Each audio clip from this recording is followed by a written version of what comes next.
so I dropped my camera into a swamp.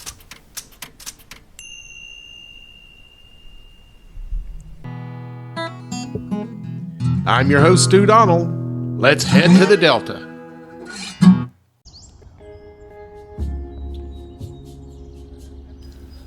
Well, this is my first time back out here this spring. I am at the Glenn Sebastian Nature Trails on the campus of the University of South Alabama. I'm going to start out here on what I at least call Sebastian's Pond and see if we can get some crappie action going, or heck, whatever wants to hit.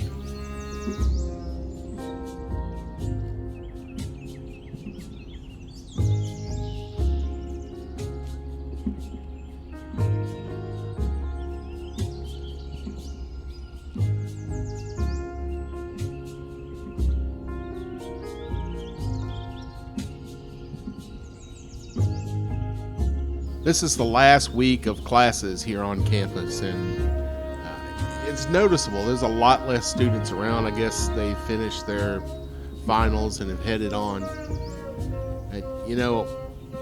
This pond, the first time I ever fished it, I just stopped by right after doing my radio show on Christmas Eve. And it was about 40 degrees with just a steady drizzle. Miserable weather. I just had to wet a line one more time before the end of the year, and I popped out on here, and in 20 minutes I caught like 6 crappie, and I went, whoo-wee! I found myself a honey hole. And the next time I came back, I caught one really big crappie, and then I had caught jack squat out of here since.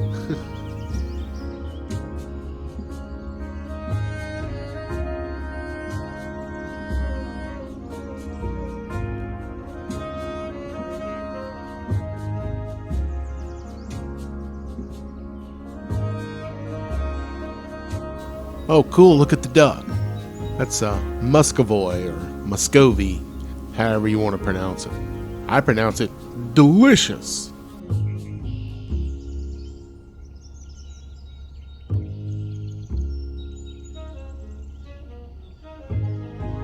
So I think I'm going to mosey to another little spot up in the woods up here, nestled away. It's the most beautiful little swamp you've ever seen. Check this out.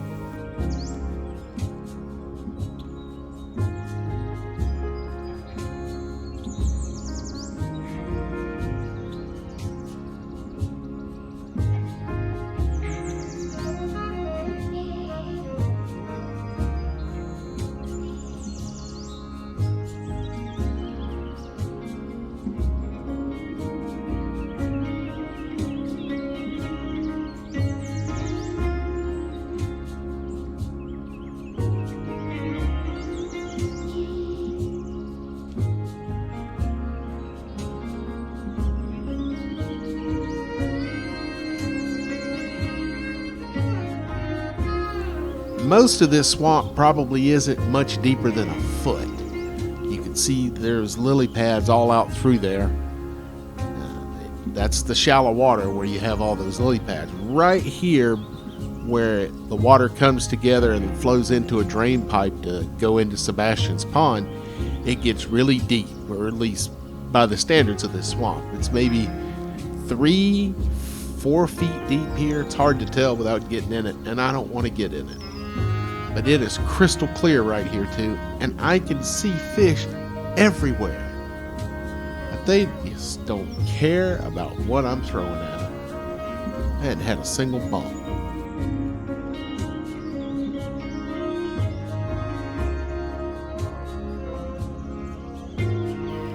Started out throwing a rooster tail, then I pulled out my crappie pole and I put some crappie bites on the end of it, thinking, well, if I just give them straight up food, maybe they'll come to that. And I maybe had 1 or 2 nibble at it a little bit.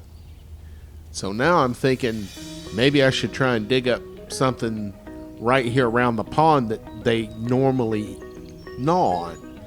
So first I tried to dig in the ground and see if there's any kind of earthworms down there, but No luck there. It's really sandy here, and that's not really the kind of soil that you find worms in too much.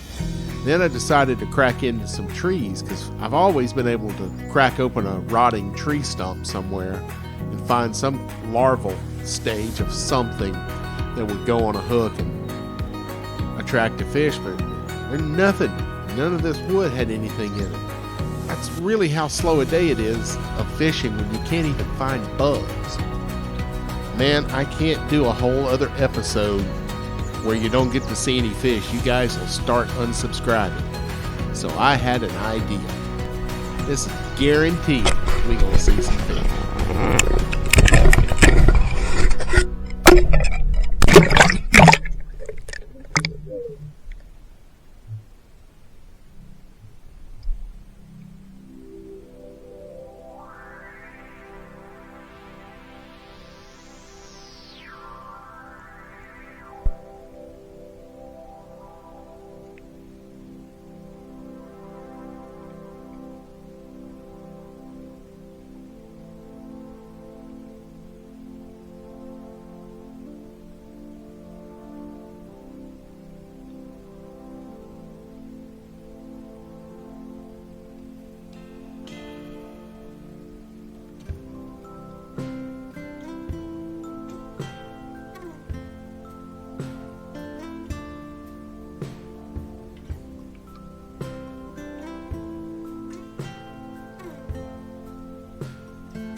Correct me if I'm wrong, but is that a shad schooling with largemouth bass? If you know what this fish is, let me know in the comments. I think it's a shad.